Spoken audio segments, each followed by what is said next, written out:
side. Please go wild and crazy for the first of the bunch. It's the wonderful Lucy Poo. Good girl, Lucy, here she goes.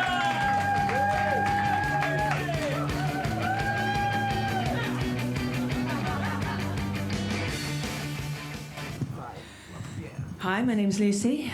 I like to call this part of the evening See It, Say It, or Show Me on the Dole. I was in the pub the other day by myself. A guy comes up to me and asks whether I've been ghosted or dumped or something. I said no. We're allowed out on our own these days. Although I'm not going to say that having a chaperone wouldn't come in handy from time to time.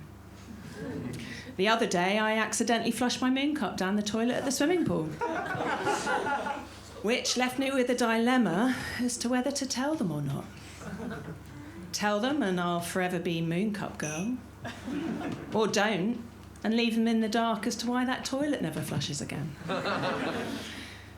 So I decided to tell them because I wanted everyone to know I was an environmentalist. You know those signs at the swimming pool? No running, no bombing, no diving. They got rid of no heavy petting because these days everyone goes straight for anal. That reminds me, I bought The Joy of Sex the other day. In a charity shop. Anal intercourse. In the light of present knowledge, this is best avoided altogether.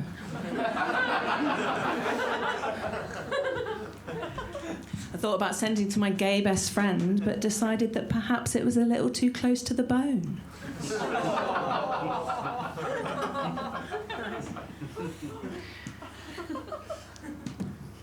Actually quite gutted about the loss of my moon cup. I'd had it for 7 years. We'd been through so much together. I mean, it itself hadn't seen any direct action due to the nature of its role. But if walls could talk.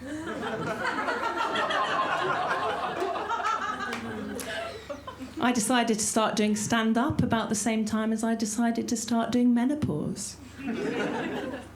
In order that the lights exacerbate my hot flashes, to create a sheen on my skin so powerful that when you guys look at me, all you can see is your own reflection. Thus shortcutting what we all really want from any social interaction anyway, which is our own thoughts and opinions reflected back at us, along with the opportunity for a mirror selfie. You're welcome. I was on a speed awareness course the other day.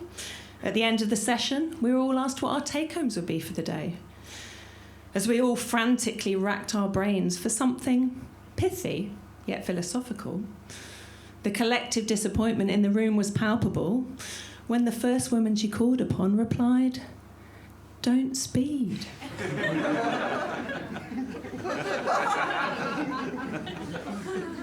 I like to practice my comedy down spoons. You have to say down or it doesn't work. The reason for this is threefold. 1, they don't play music, so it's relatively quiet.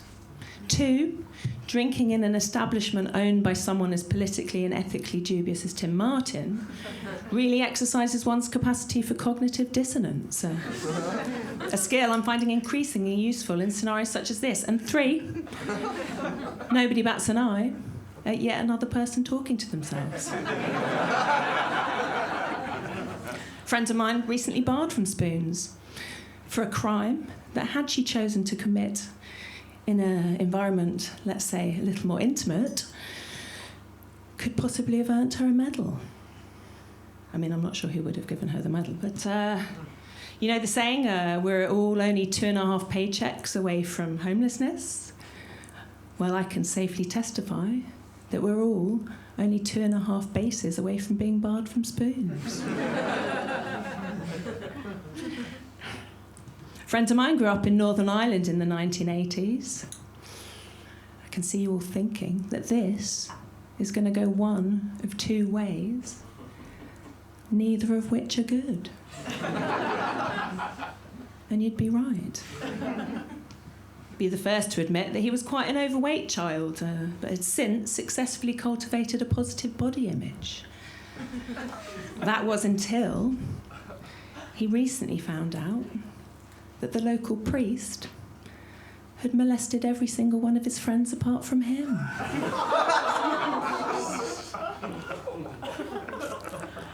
A friend of mine got a message off a guy she really fancies the other day, listing all of her positive qualities.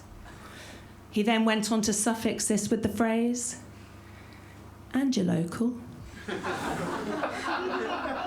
She was, of course, thrilled, since what woman doesn't aspire to the attribute of convenience? I'd like to leave you all with this to ponder on. If you answer a question right on University Challenge, but there's nobody there to hear you, are you still clever? Thank you very much.